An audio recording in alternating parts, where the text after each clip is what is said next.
अक्टूबर 1962 दुनिया भर की निगाहें सोवियत और यूएसए के बीच छिड़े क्यूबन मिसाइल क्राइसिस पर टिकी थी। एक तरफ दो सुपर पावर्स के टकराव से पूरी दुनिया में तीसरी वर्ल्ड वॉर का खतरा मंडरा रहा था, वही एक जंग साउथ ईस्ट एशिया में इंडिया और चाइना के बीच भी छिड़ी थी। चाइना के राष्ट्रपति माओ जेडोंग खुलेआम कह चुके थे कि तुम बंदूक लहराओगे और मैं बंदूक लहराऊंगा, हम आमने सामने खड़े होंगे और दोनों अपनी करज दिखाएंगे। इस स्टेटमेंट के कुछ महीने बाद ही एक ऐसा युद्ध छिड़ा जिसकी ना तो घोषणा हुई और ना ही भारत ने कल्पना की थी। अक्साई चिन की ऊंची पहाड़ियों पर गला देने वाली ठंड में चंद भारतीय सैनिकों के सामने हजारों चीनी सिपाही खड़े थे। इंडियन सोल्जर्स के पास ना तो गोलियां थी और ना ही एयर सपोर्ट, लेकिन भारत के इन वीर योद्धाओं में साहस और मनोबल कूट कूट कर भरा था। इसीलिए इस युद्ध में जीत के संकल्प के साथ भारतीय जवान अपनी आखिरी सांस तक लड़े और भारत की मिट्टी की रक्षा के लिए शहीद हो गए। हिंदी चीनी भाई भाई का नारा दोहराने वाले प्रधानमंत्री नेहरू की दोस्ती के विश्वास पर चाइना ने छुरा भोंक दिया था। इस युद्ध में भारत को जीत तो नहीं मिली, लेकिन दोस्ती में एक ऐसा धोखा मिला जिसने भारत की ज्योग्राफी और जियोपॉलिटिक्स को बदल दिया। क्या था 1962 का सीनो इंडियन वॉर? आखिर ये युद्ध क्यों हुआ था और भारत पर इसका क्या असर पड़ा?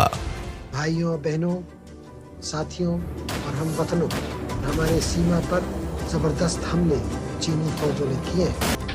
Independent India was a tender 15 years old when it was humiliatingly crushed by China. Chinese army launched a massive attack on India, both in Ladakh and in the northeast. China launched an invasion of the disputed borderlands. Thousands died in a short, bloody war which ended in a humiliating defeat for India. Bharat और China के बीच संबंध British India के समय से ही खराब रहा और इसका कारण था ब्रिटिश इंडिया और चाइना के बीच बाउंड्री डिस्प्यूट। भारत, जो कि ब्रिटिश एम्पायर के लिए एक बहुत इंपॉर्टेंट कॉलोनी था, जिसे वो हर हाल में बाहरी इन्फ्लुएंस से दूर रखना चाहते थे, इसीलिए उन्होंने 2 से 3 बार भारत, तिब्बत और चाइना के बीच बाउंड्री डिफाइन करने की कोशिश की थी। इसी दौरान उन्होंने जॉनसन लाइन खींची, जिसमें उन्होंने अक्साई चिन, जिसे चाइनीज अपनी टेरिटरी मानते थे, उसे भारत का हिस्सा दिखाया। हालांकि चाइना ने इन बाउंड्रीज को कभी नहीं माना और डिस्प्यूट्स लगातार बने रहे। इंडिपेंडेंस के बाद प्रधानमंत्री जवाहरलाल नेहरू ने चाइना के साथ अच्छे संबंध बनाने की कोशिश की, लेकिन 1959 से ही भारत और चीन के संबंध लगातार खराब हो रहे थे। चाइना अपनी जियो एक्सपेंशन पॉलिसी पर अग्रेसिवली काम कर रहा था और देखते ही देखते उसने अरुणाचल प्रदेश के तवांग और कश्मीरी क्षेत्र के अक्साई चिन, जो अब लद्दाख के एरिया में आता है, उसे अपना कहना शुरू कर दिया। चाइना का मानना था कि अरुणाचल और लद्दाख के एरियाज चाइना का भाग है और चाइनीज मिलिट्री ने मिलकर दोनों जगहों पर एक साथ धावा बोल दिया। अचानक हुए इस हमले से जवाहरलाल नेहरू अचंभित रह गए। चाइनीज आर्मी सीधे तरीके से अटैक करती चली आई और इंडियन लीडर्स वॉर कहीं ज्यादा एक्सेलरेट ना हो जाए इसी डाउट में रह गए। लेकिन सिर्फ बाउंड्री डिस्प्यूट्स ही इस वॉर का कारण नहीं था, बल्कि इसके पीछे कई ऐसे कारण थे जिसकी वजह से 1962 का वॉर हुआ और भारतीय जवानों ने मजबूती से इसका सामना किया। अरुणाचल प्रदेश को किसी तरह बचा लिया गया, लेकिन अक्साई चिन का हिस्सा हमेशा के लिए डिवाइड हो गया। भारत और तिब्बत ये दोनों ऐसे देश रहे हैं जिनके बीच हमेशा से ही अच्छे संबंध रहे हैं। इंडो तिब्बतियन ट्रेड, कल्चर और दोस्ती का अपना एक अलग इतिहास रहा है। वहीं दूसरी ओर चाइना के साथ भी भारत का रिलेशनशिप अच्छे टर्म्स पर रहा, लेकिन ब्रिटिश क्राउन के आने के बाद यहाँ की सिचुएशन बदल गई। मिड 19th सेंचुरी से ही इंडियन सबकॉन्टिनेंट पर पूरी तरह ब्रिटिशर्स ने अपना एम्पायर एक्सपैंड कर लिया था। वही चाइना में तब किंग डायनेस्टी पावर में थी। फिर 1846 में सिख एम्पायर के महाराजा गुलाब सिंह को हराकर ब्रिटिशर्स ने लद्दाख रीजन को अपने कंट्रोल में ले लिया एंड चाइनीज ऑफिशियल्स के साथ मिलकर लद्दाख रीजन की बाउंड्रीज को डिफाइन करने की कोशिश की। लेकिन दोनों ही पक्ष एक ट्रेडिशनल बॉर्डर को ही बाउंड्री मानते रहे, जिसे कभी डिफाइन नहीं किया गया। हालांकि काराकोरम पास और पैंगोंग लेक के सेक्शंस में ये लाइन वेल डिफाइंड थी, लेकिन अक्साई चिन के एक बड़े हिस्से पर बाउंड्री लाइन को कभी डेमार्केट नहीं किया गया। ब्रिटिश रूल के समय भारत और चीन के बीच 2 मेजर बाउंड्री लाइंस प्रपोज की गई थी, जिसमें पहली थी जॉनसन्स लाइन। 1865 में ब्रिटिश सर्वे ऑफ इंडिया के सिविल सर्वेंट W.H. जॉनसन ने भारत और चाइना के बीच जब जॉनसन लाइन को फॉर्म किया, तब इसके तहत अक्साई चिन को कश्मीर का हिस्सा बताया गया। अब क्योंकि उस समय अक्साई चिन से लगा हुआ जिनजियांग रीजन चाइना के कंट्रोल में नहीं था, इसलिए चाइनीज ऑफिशियल्स को ये लाइन प्रेजेंट नहीं की गई। लेकिन कुछ सालों के बाद 1878 में जिनजियांग रीजन को चाइना ने फिर से कैप्चर कर लिया और जॉनसन लाइन को मानने से इनकार कर दिया। इसके बाद जॉनसन लाइन को दरकिनार करते हुए 1892 में चाइना ने काराकोरम पास पर अपनी बाउंड्री को मार्क किया और अक्साई चिन को जिनजियांग रीजन का हिस्सा बताया। इसी के साथ ब्रिटिश इंडिया और चाइना के बीच फर्स्ट बाउंड्री डिस्प्यूट की शुरुआत हुई थी। 1897 के बाद इसी लाइन को अर्डैग जॉनसन लाइन के नाम से बुलाया जाने लगा, क्योंकि British director of military intelligence John Ardagh ने इस लाइन को ब्रिटिश इंडियन गवर्नमेंट से फॉर्मली प्रपोज किया था।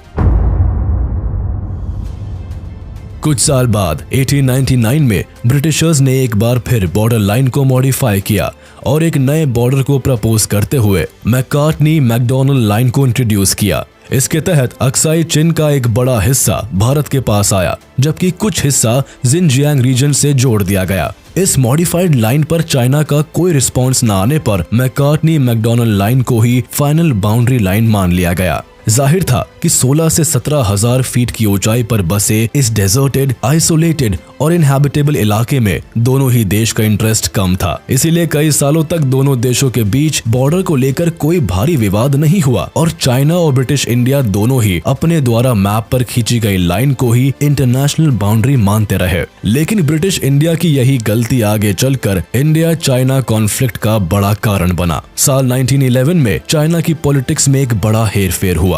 वहां सदियों से चली आ रही किंग डायनेस्टी का डाउनफॉल हुआ और चाइना में सिविल वॉर की शुरुआत हो गई। इसी दौरान जब ये देश पॉलिटिकल टर्मोइल से गुजर रहा था, तभी ब्रिटिश इंडिया, तिब्बत और चाइना के बीच बाउंड्री लाइंस को लेकर एक बड़ी डेवलपमेंट हुई।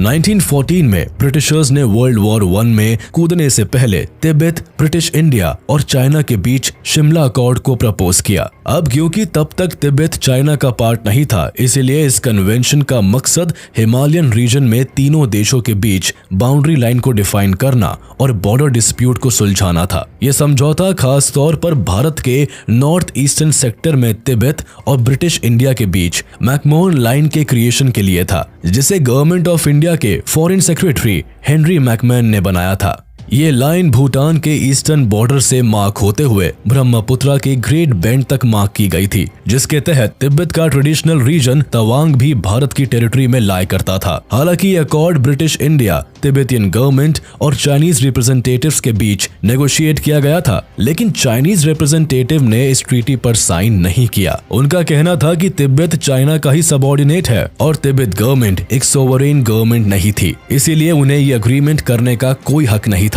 और इसीलिए तिब्बत गवर्नमेंट और ब्रिटिश इंडिया के बीच अग्रीमेंट होने के बाद भी चाइना ने इसे एक्सेप्ट नहीं किया। इस सब के बावजूद तिब्बत और भारत के बीच मैकमैन लाइन को काफी समय तक ऑफिशियल बॉर्डर ही माना गया। इस बीच चाइना ने तिब्बत पर अपना डायरेक्ट कंट्रोल जमाने के लिए कई प्रयास किए, लेकिन खुद के देश में चल रही पॉलिटिकल उथल पुथल और तिब्बतियन गवर्नमेंट से मिलने वाले विरोध की वजह से चाइना को कभी सफलता हाथ नहीं लगी। 1947 में भारत को ब्रिटिश रूल से आजादी मिली और साउथ ईस्ट एशिया में दो नेशन भारत और पाकिस्तान बनकर उभरे। हालांकि आजादी के बाद भी अक्साई चिन और मैकमैन लाइन का मामला ज्यों का त्यों ही था, लेकिन चाइना के साथ भारत ने एक नई शुरुआत की। भारत के प्रधानमंत्री जवाहरलाल नेहरू पड़ोसी चाइना के साथ अच्छे रिलेशनशिप बनाने में जुटे थे। इसलिए 1949 में जब चाइनीज सिविल वॉर खत्म हुआ और वहां की Communist Party People's Republic of China ने सरकार बनाई, तो भारत वह पहला देश बना जिसने न्यूली एस्टैब्लिश चाइनीज सरकार को रिकॉग्नाइज किया। जवाहरलाल नेहरू की यह फॉरेन पॉलिसी एक यूनाइटेड एशिया एस्टैब्लिश करने पर बेस थी, जो सोवियत और यूएसए जैसी बड़ी पावर को काउंटर बैलेंस कर सके। इसी वजह से 1950s में प्रधानमंत्री नेहरू ने यूएन सिक्योरिटी काउंसिल में चाइना को परमानेंट मेंबर की सीट देने की वकालत भी की थी। लेकिन तब शायद जवाहरलाल नेहरू ये नहीं जानते थे कि उनकी ये फॉरेन पॉलिसी भारत के लिए एक बड़ा ब्लंडर साबित होने वाली है। साल 1950 में इंडो चाइना की फ्रेंडशिप को पहला झटका तब लगा जब चाइना ने तिब्बत पर इन्वेजन किया और इस पर चाइना का कंट्रोल स्टैब्लिश कर लिया। इससे भारत और चाइना के बीच मौजूद बफर स्टेट खत्म हो गया। अब तक भारत और तिब्बत के बीच बाउंड्री वेल डिफाइंड नहीं थी, साथ ही दोनों देशों में कल्चरल और रिलीजियस कनेक्शन था। इसीलिए भारत को चिंता थी कि एनेक्सेशन इंडिया के नदर्न बॉर्डर की सिक्योरिटी के लिए खतरा बन सकता था और उनका ये डर सच भी साबित हुआ जब चाइना ने एंटायर हिमालयन रीजन को उसकी सोवरेन टेरिटरी का हिस्सा बताना शुरू कर दिया और मैकमोहन लाइन को मानने से भी इनकार कर दिया। इसके अलावा चाइना ने जम्मू कश्मीर के कुछ हिस्सों पर भी दावा किया। तिब्बत के एनेक्सेशन के साथ ही चीन चाइनीज मैप में भारत के अक्साई चिन और नॉर्थ ईस्ट फ्रंटियर को अपनी टेरिटरी का हिस्सा बताने लगा। भारत तिब्बत पर कब्जे से जरा भी खुश नहीं था। इससे दोनों देशों के बीच बॉर्डर टेंशन एस्केलेट होने लगी। इसलिए शुरुआत में इंडिया ने पीसफुल रास्ता अपनाते हुए चाइना को नेगोशिएशन लेटर्स भेजे, लेकिन चाइनीज गवर्नमेंट यही मानती रही कि तिब्बत चाइना का इंटीग्रल पार्ट है और भारत ने भी कहीं ना कहीं ये बात स्वीकार कर ली। इसलिए ऑफिशियली साल 1954 में जब भारत और चाइना के बीच पंचशील एग्रीमेंट हुआ और उसमें तिब्बत को चाइना का हिस्सा बताया गया तो भारत ने भी इससे एतराज नहीं किया।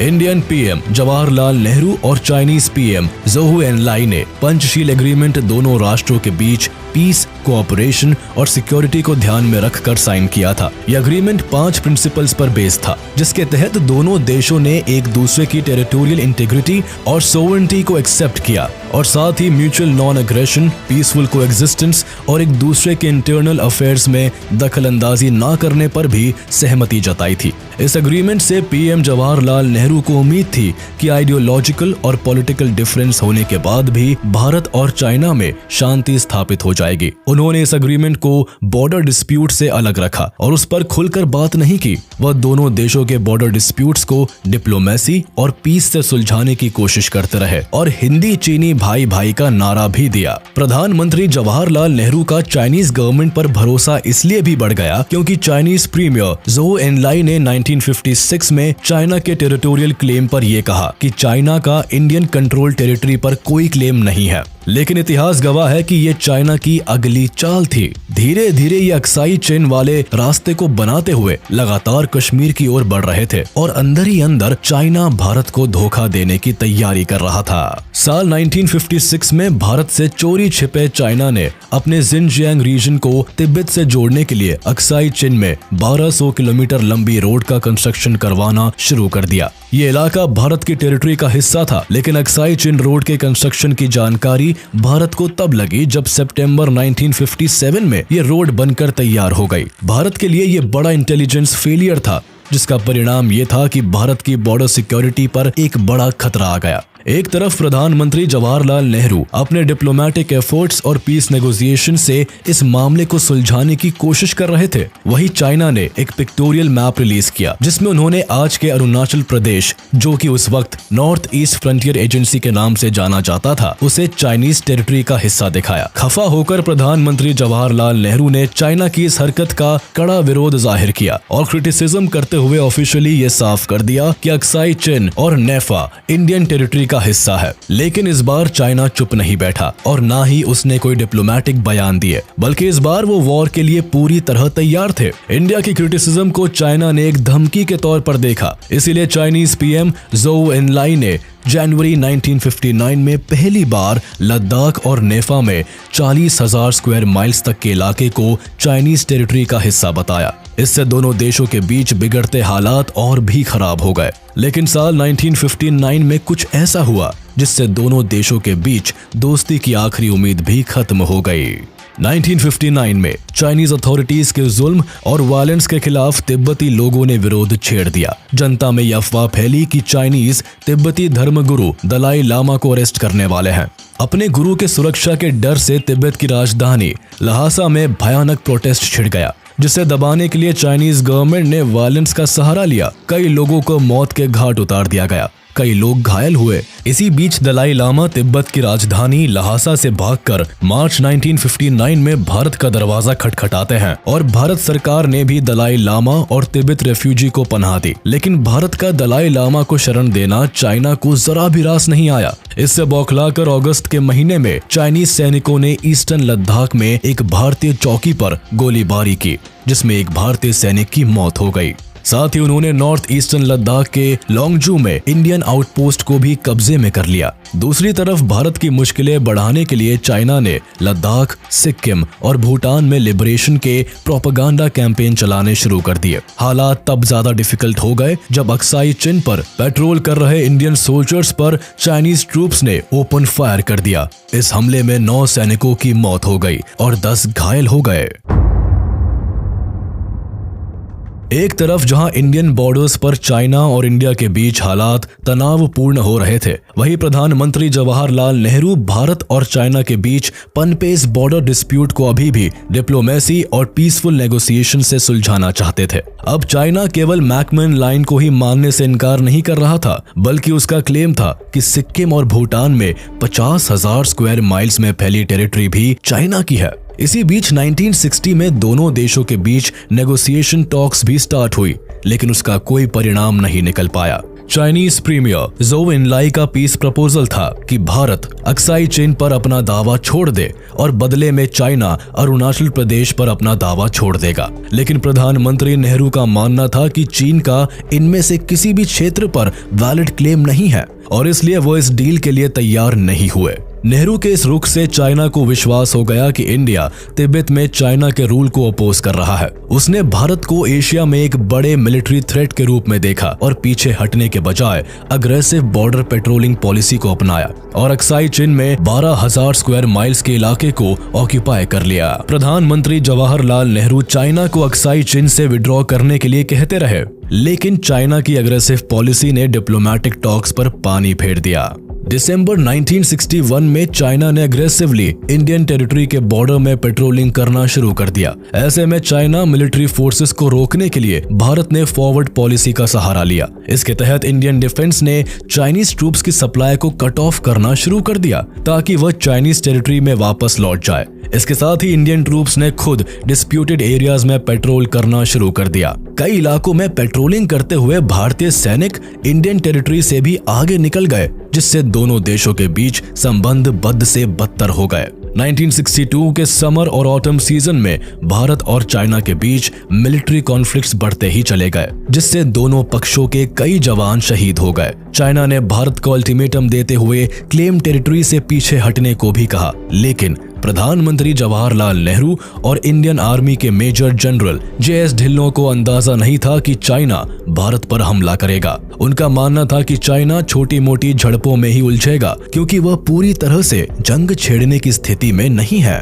खुद मेजर जनरल JS ढिल्लों का ये कहना था कि इंडियन आर्मी की कुछ गोलियां ही चाइनीज सोल्जर्स को भगा देगी। एक तरफ से भारत की सेना और सरकार दोनों ही इस विश्वास में थे कि चाइना युद्ध नहीं करेगा, इसीलिए भारतीय सेना की तरफ से युद्ध की तैयारियां पूरी नहीं थी। लेकिन उनकी ये गलतफहमी भी जल्द दूर हुई जब चाइना एक फुल अग्रेसिव अटैक के साथ इंडियन टेरिटरी में घुस गया। यहाँ अनप्रिपेयर्ड इंडियन आर्मी के 20,000 सैनिकों को चाइना के 80,000 सैनिकों से मुकाबला करना पड़ा। कई पोजीशंस पर इंडियन आर्मी की संख्या ना के बराबर थी। उनके पास युद्ध के लिए ना तो प्रॉपर हथियार थे, ना सप्लाईज। यही एक कारण भी था कि इंडियन सीनो वॉर में भारत की पोजीशन शुरुआत से ही कमजोर पड़ गई।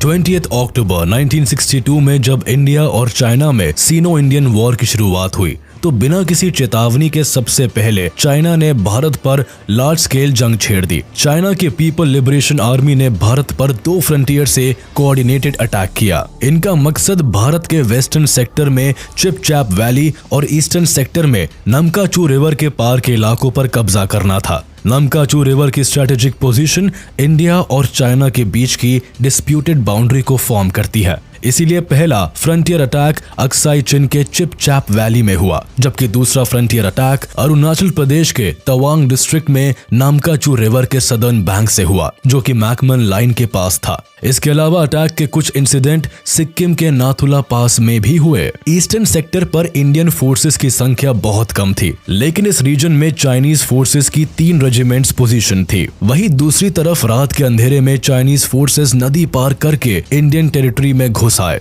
और भारतीय चौकियों पर हमला करके टेलीफोन लाइंस को काट दिया, जिससे इंडियन आर्मी का हेडक्वार्टर से संपर्क टूट गया। इसी बीच चाइनीज इन्फेंट्री ने इंडियन ट्रूप्स पर हमला किया और उन्हें नामकाचू से विड्रॉ करने पर मजबूर कर दिया। एक बार नामकाचू पर कब्जा होने के बाद चाइनीज ट्रूप्स ने धीरे धीरे थगला रिज को भी कब्जे में ले लिया और नेफा के बाकी हिस्सों में आगे बढ़ना जारी रखा। 21 अक्टूबर 1962 को चीनियों ने अरुणाचल प्रदेश के धोला सेक्टर में मैकमन लाइन के पास किबिठू पोस्ट पर हमला किया। इसके बाद चाइनीज ट्रूप्स ने वलोंग पर अटैक किया। यहाँ चाइनीज को इंडियन सोल्जर से विरोध झेलना पड़ा। दोनों पक्षों में भारी झड़प हुई। चाइनीज की मशीन गन के खिलाफ भारतीयों ने अपनी पुरानी राइफल का इस्तेमाल किया और कई घंटों तक चाइनीज ट्रूप्स को रोके रखा, लेकिन आर्म्स, एम्यूनिशन, राशन की शॉर्टेज के चलते चाइनीज ट्रूप्स ने वलोंग पर अपनी डोमिनेंसी को बना लिया। वेस्टर्न सेक्टर पर चाइनीज सैनिक पहले ही काफी इलाकों को कब्जे में ले चुके थे,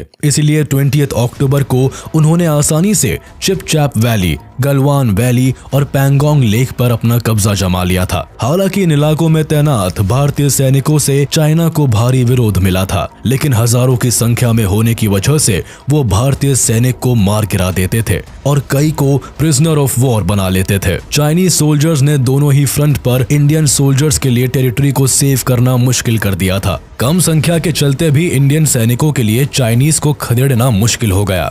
23 अक्टूबर एक ऐसा दिन था। इस दिन अरुणाचल प्रदेश में बमला पास में एक भयंकर युद्ध हुआ था। उस दिन लगभग 600 PLA चाइनीज सोल्जर्स के 3 ग्रुप्स ने लगातार 200-200 के ग्रुप में बंटकर यहां 3 बार अटैक किया। उस वक्त इस पोस्ट की सिक्योरिटी सूबेदार जोगिंदर सिंह अपने 18 सोल्जर्स के साथ कर रहे थे। उन्होंने इन चाइनीज सोल्जर्स के ग्रुप के साथ भारी युद्ध किया। एक तरफ 600 सिपाही और दूसरी तरफ मात्र 19 इंडियन सोल्जर्स, लेकिन इन्होंने चाइनीज आर्मी के छक्के छुड़ा दिए थे। 2-2 बार जब चाइनीज ग्रुप्स आए, तब सूबेदार जोगिंदर सिंह और उनकी टीम ने शहीद होने तक लगभग 300 से ज्यादा चाइनीज सिपाहियों को मार गिराया। उन्होंने हेडक्वार्टर से अंत में सपोर्ट और एम्यूनिशन की मांग की, लेकिन फोन लाइन बंद होने की वजह से सूबेदार जोगिंदर सिंह को कोई सपोर्ट नहीं मिल पाया। अंत में सूबेदार जोगिंदर सिंह को चाइनीज के 3rd वेव में आए सैनिकों ने कैप्टिविटी में ले लिया, जहां उनकी मौत हो गई। भले ही सिख सिपाहियों ने तवांग में अपनी शहादत दे दी, लेकिन चाइनीज सोल्जर्स को ऐसा सबक सिखाया कि वो उसे सपने में भी नहीं भूल पाएंगे।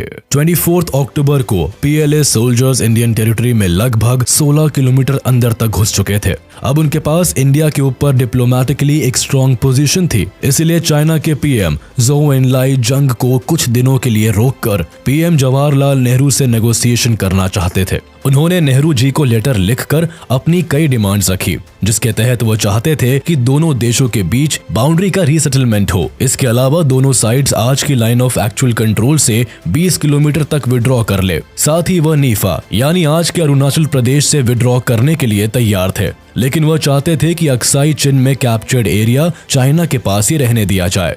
नेहरू जी ने 4 दिन बाद इस नेगोशिएशन का रिप्लाई देकर एक बार फिर फ्रेंडली रिलेशंस का सजेशन दिया और साथ ही 8 सितंबर 1962 को बाउंड्रीज पर वापस लौटने को कहा, जो कि एक तरह से चाइना के ऑफर का रिजेक्शन था। एक तरफ जहां सरहद पर भारत के लिए स्थिति बेकाबू हो रही थी, वहीं पंडित जवाहरलाल नेहरू इसी बीच अमेरिका एंड USSR से युद्ध में मदद की मांग कर रहे थे। लेकिन क्यूबन मिसाइल क्राइसिस के चलते दुनिया 3rd वर्ल्ड वॉर के मुहाने पर खड़ी थी और दोनों super power already Cuba crisis में एंगेज थी। हालांकि अब भी अमेरिका भारत को सपोर्ट करने को तैयार था, लेकिन इसी बीच इंडोसिनो वॉर खत्म हो गया। लेकिन फिर भी US डिप्लोमेट हैरीमैन ने उन दिनों भारत का दौरा किया था। 14 नवंबर को चाइना और इंडिया के बीच दोनों फ्रंटियर्स पर एक बार फिर लड़ाई शुरू हुई। कई इलाकों में जहां चाइनीज सोल्जर्स भारतीय सैनिकों पर भारी पड़ रहे थे, वहीं इंडियन सोल्जर्स भी अपनी आखिरी सांस तक जंग में पीछे नहीं हटे। इस युद्ध में भारत और चाइना के बीच 2 बैटल्स हुई।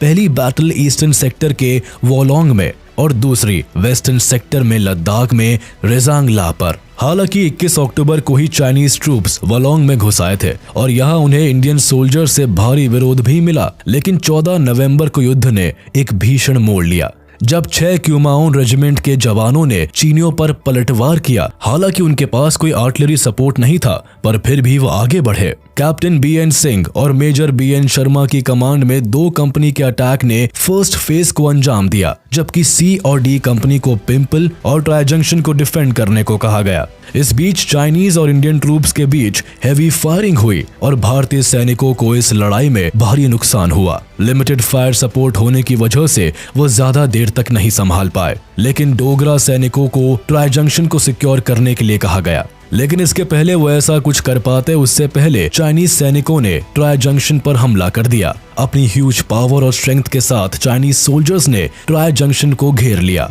इसे बचाने की जद्दोजहद में कई कुमाऊं सैनिकों ने अपनी जान गंवा दी। 16 नवंबर को चाइनीज सैनिकों की तरफ से फाइनल असॉल्ट हुआ। युद्ध के आखिर में वलोंग को चाइनीज सोल्जर्स ने जीत लिया। यहाँ भारत ने लगभग अपने 642 सैनिकों को खो दिया, जिसमें 404 सैनिक कुमाऊं रेजिमेंट के थे।